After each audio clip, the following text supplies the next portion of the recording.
Abrí mi matrimonio junto a mi esposo y él se vengó de la peor forma posible. Me llamo Ada y si pudiera volver atrás, lo haría sin pensarlo.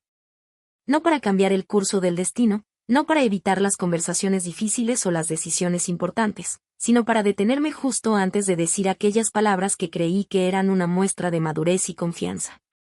Si pudiera hablar con la versión de mí misma que creía que una relación moderna significaba una relación abierta, le gritaría que no todos los vínculos resisten esa libertad disfrazada de evolución emocional. Que hay hombres que, cuando les das la posibilidad de soltarse un poco, se descuelgan por completo del amor que juraban sostener. Esta no es solo la historia de un matrimonio que se quebró. Es la historia de cómo yo misma empujé la primera ficha del dominó y luego vi caer una a una, mientras creía que tenía todo bajo control. Escribo esto porque quiero recordar todo, aunque duela.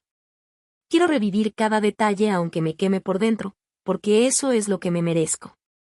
Carlos fue mi esposo durante 10 años.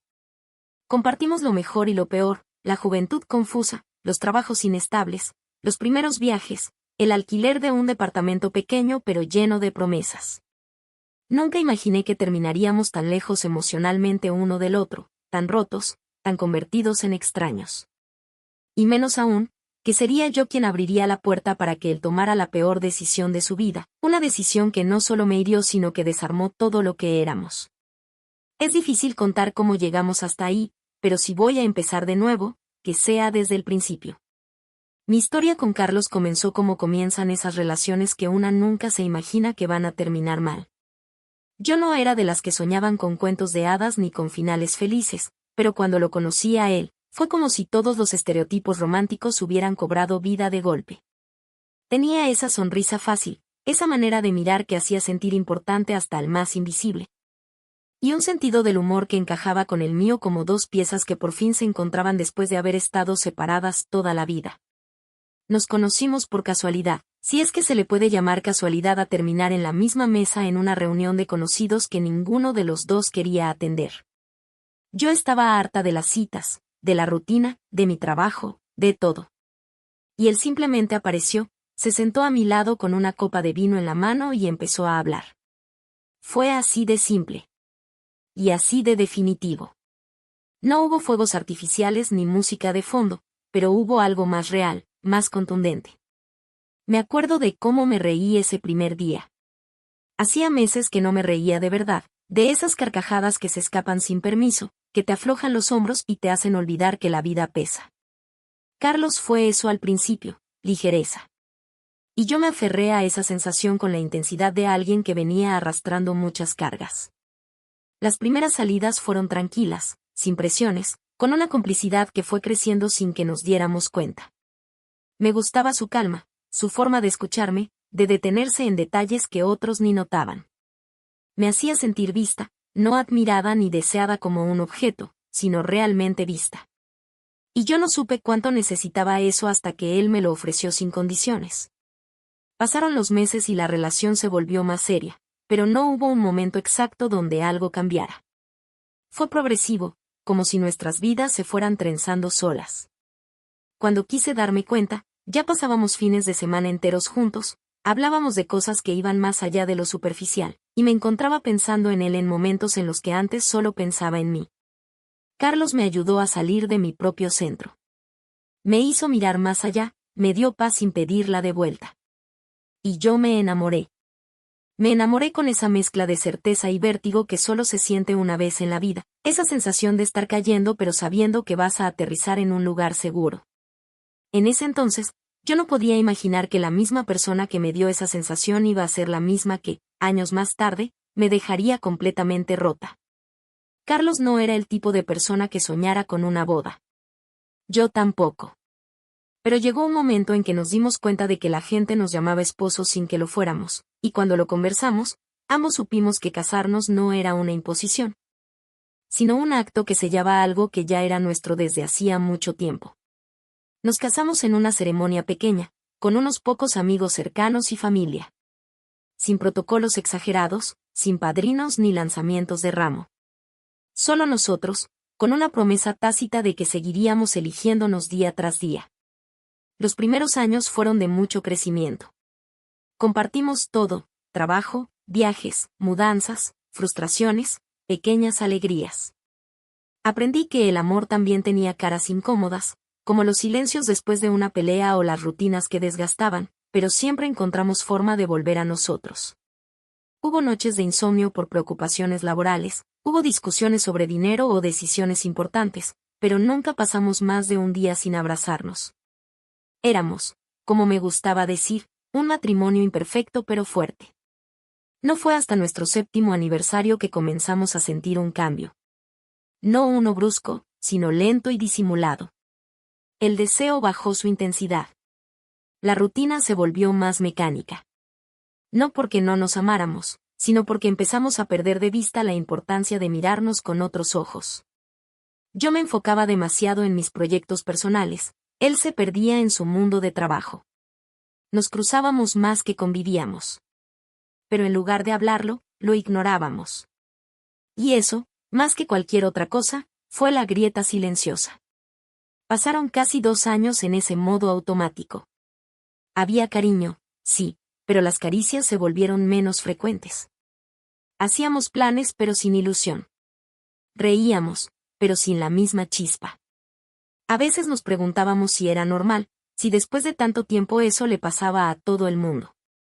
Yo buscaba respuestas en artículos sobre matrimonios largos, en charlas de amigas, en consejos que parecían escritos por gente que nunca se había sentido estancada emocionalmente.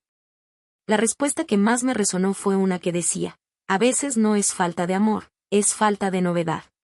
Y fue entonces cuando empecé a pensar en alternativas, no porque quisiera reemplazar a Carlos, sino porque quería volver a sentir esa adrenalina que se había perdido.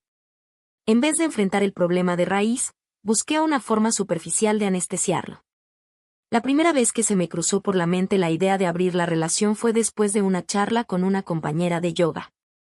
Ella me contó, sin pudor, que con su esposo habían decidido explorar la posibilidad de abrir su matrimonio. No hablaba de infidelidad, sino de acuerdos, de transparencia, de que cada uno pudiera experimentar sin mentir. Me sorprendí, al principio, pero más tarde esa conversación se volvió recurrente en mi cabeza.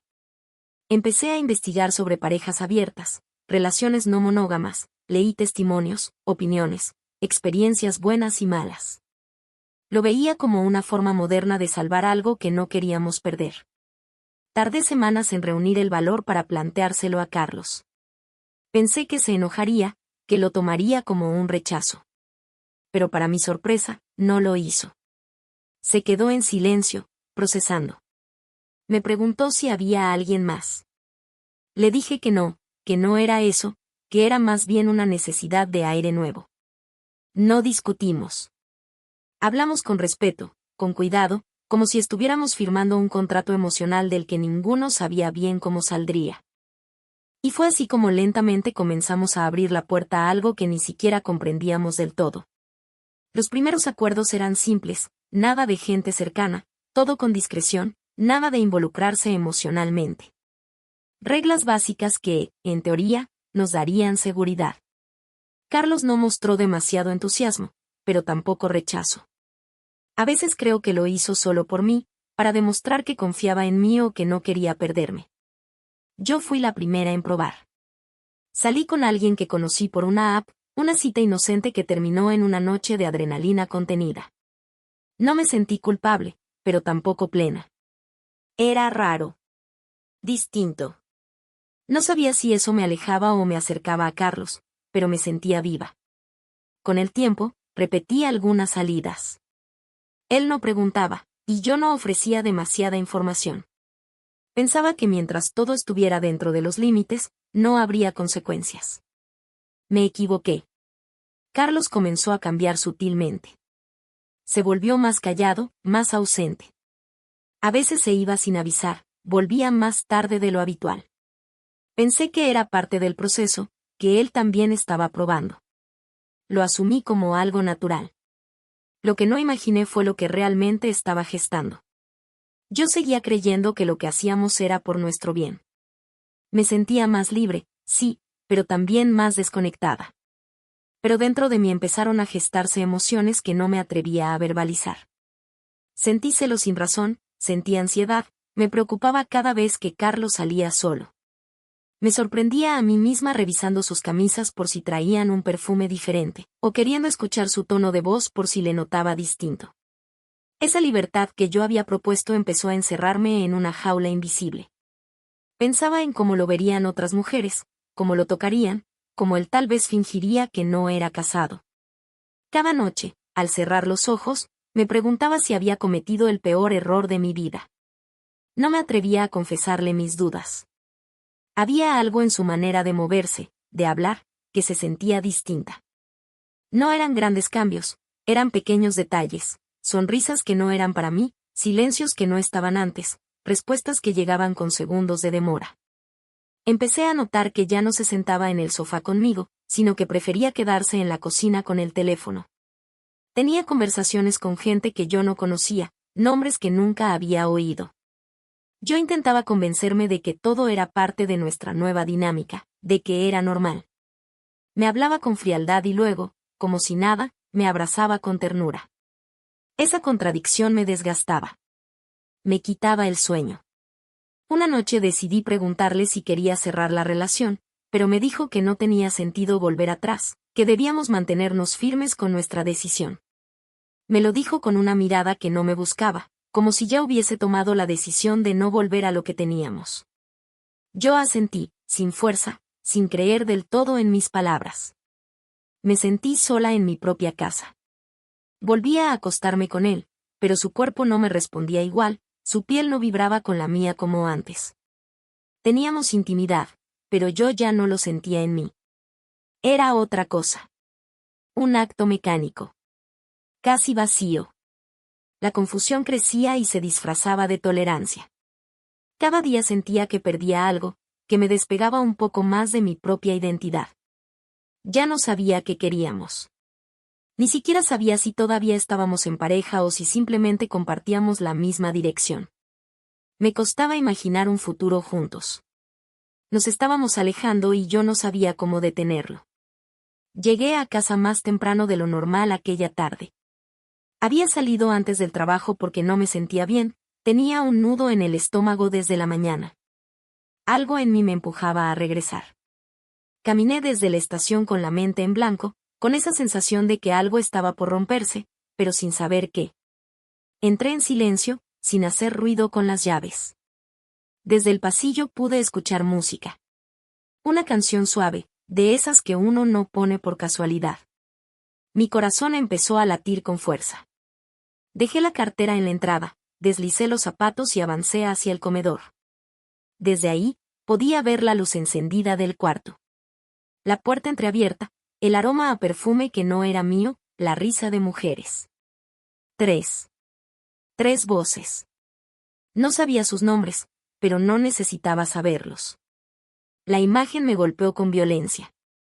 Carlos estaba en la cama, en paños menores, recostado, con las 3 mujeres a su alrededor. Una le acariciaba el pecho, otra le susurraba algo al oído, otra reía mientras lo miraba. Yo no grité. No lloré. Me quedé quieta. Mis pies congelados. Mis ojos ardiendo. Él me miró. Me vio. No se sorprendió. No se movió. No pidió disculpas. No intentó detenerlas. Solo me sostuvo la mirada y luego, como si yo no existiera, volvió a cerrar los ojos. Yo me di media vuelta. Me fui sin decir una palabra. Me temblaban las manos. Caminé 2 cuadras antes de poder respirar. Todo dentro de mí se quebró. No sé cómo llegué a la casa de mi hermana. No hablé en todo el camino. Cuando finalmente estuve sola en la habitación que ella me prestó, me derrumbé. Me di cuenta de que él lo había planeado. No fue casual. No fue una reacción. Fue una venganza. Deliberada. Fría. Calculada. No me gritó, no me reclamó, no me traicionó a escondidas. Lo hizo delante de mí. En mi casa. En nuestra cama. Me mostró lo reemplazable que era. Lo fácil que era continuar sin mí. Me dejó claro que el amor no era suficiente cuando la confianza se destruía. Al día siguiente, con los ojos hinchados pero secos, fui a trabajar como si nada, evitando mirar mi celular, evitando pensar en que quizá él me escribiría, quizá él esperaría una reacción. Pero no lo hizo. Pasaron los días y Carlos no me buscó, no me llamó, no se disculpó ni trató de explicarse. Y yo, cobarde como me sentía, tampoco lo enfrenté. Me limité a desaparecer de nuestra casa, dejando atrás todo lo que habíamos construido, como si no hubiera valido nada. Pero en el fondo sabía que sí valía. Que sí dolía. Y por eso, una semana después, volví. No a verlo, no a pedirle explicaciones, sino a buscar mis cosas, las pocas cosas que no me recordaban a nosotros, a nuestra historia, a nuestras primeras veces. Carlos no estaba, lo cual agradecí. Solo encontré la casa en silencio, con la cama aún tendida como si nada hubiera pasado, como si las risas de esas mujeres no se hubieran impregnado en las paredes. Tomé lo que pude, lo que no me destruía llevar conmigo, y antes de irme dejé una hoja firmada. La hoja que oficializaba la decisión que ni él ni yo tuvimos el valor de tomar antes, el divorcio. Todo fue más frío de lo que imaginé. La notificación le llegó días después y él tampoco dijo nada. No discutió, no suplicó, no reclamó. Firmó sin más. El día de la audiencia fue breve, casi robótico. Nos miramos apenas, como dos desconocidos que se reconocen por accidente en un lugar incómodo. Yo vestía de negro, él también. Fue irónico vernos ahí, vestidos como si estuviéramos en un funeral. Y de cierta forma lo era. Murió el amor, murió el compromiso, murió lo que alguna vez dijimos que sería eterno. Al salir del juzgado, no hubo palabras, no hubo abrazos, no hubo reproches. Solo dos caminos distintos que se abrieron sin más, sin adiós. Pero dentro de mí, el eco de todo lo que habíamos vivido seguía retumbando, preguntándome en qué momento permití que la curiosidad, la idea de lo nuevo, lo diferente, lo moderno, lo supuestamente maduro, nos arrastrara al abismo. Mis amigas me decían que me había adelantado a los tiempos, que era normal intentar experimentar cosas nuevas, que abrir el matrimonio no era el error. Que el error fue no haber puesto límites claros o no haber cuidado la conexión. Pero yo sabía la verdad. Yo sabía que todo empezó desde mí, desde mi vacío, desde mi necesidad de sentirme deseada por otros, de probar que todavía tenía opciones, de sentir esa adrenalina estúpida de ser mirada por alguien más. Y aunque Carlos aceptó la idea en su momento, en el fondo yo sabía que él no lo hacía por convicción, sino por miedo a perderme. Y lo perdió todo igual. Solo que no sin antes asegurarse de destruirme también. Las noches posteriores al divorcio fueron las peores. Lo soñaba. No con odio ni desprecio, sino con nostalgia. Soñaba nuestros viajes, nuestras cenas simples, nuestras peleas ridículas por qué serie ver o por quien lavaba los platos. Soñaba las veces que me cuidó cuando estuve enferma, las mañanas que me dejaba el café en la mesita, las veces que me miraba sin decir nada pero con los ojos llenos de amor. Y despertaba con los ojos mojados, con la garganta cerrada, con la sensación de haber perdido algo que nunca voy a recuperar. Me miraba en el espejo y ya no veía a la mujer valiente, segura, rebelde que creyó tenerlo todo bajo control. Veía a alguien rota, arrepentida, con la piel marcada por errores que no se borran con el tiempo. Me costó volver a vivir sola, a comer sola, a dormir sola. Las primeras veces me obligaba a salir, a rodearme de gente, a demostrarme que estaba bien, que podía seguir adelante. Pero era mentira. Porque la verdad es que yo no quería seguir sin él, por más que él ya no me quisiera a mí. Nunca me imaginé que el final sería tan cruel, tan humillante, tan irreversible. Y por eso, aún hoy, cuando pasan los días y el silencio se convierte en mi única compañía, me sigo preguntando por qué no supe valorar lo que tenía cuando aún podía salvarse. ¿Por qué dejé que la puerta se abriera sabiendo que al hacerlo, también estaba abriendo la posibilidad de perderlo todo? La respuesta no la tengo.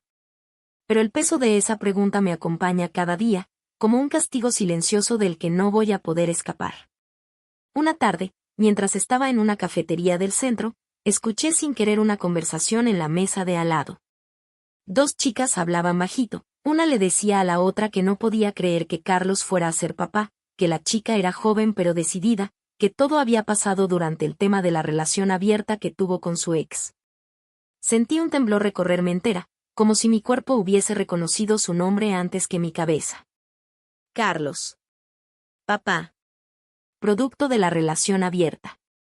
Lo dijeron tan casual, como si no estuvieran hablando del pedazo que me faltaba, del hombre con quien creí que iba a envejecer. No miré, no pregunté nada. Solo me quedé inmóvil, con las manos en el regazo, sintiendo que por dentro algo se me doblaba. Esa fue su venganza. No solo haber estado con otras, no solo haberme humillado, sino haberse ido con una de ellas, formar algo nuevo, rehacerse de la forma más punzante posible. Con una hija en camino o un hijo, con otra vida que ahora sí sería prioridad. Y yo quedaba en el olvido, sin nombre, sin espacio, sin historia. Pagué mi café, salí a la calle y caminé sin dirección. No lloré. Ya no lloraba. Estaba demasiado vacía para eso. Solo pensé que, por más que hubiera sido yo quien propuso abrir esa puerta, jamás creí que por ella se fuera a escapar todo lo que éramos. Nunca imaginé que abrir el matrimonio iba a cerrarme la vida.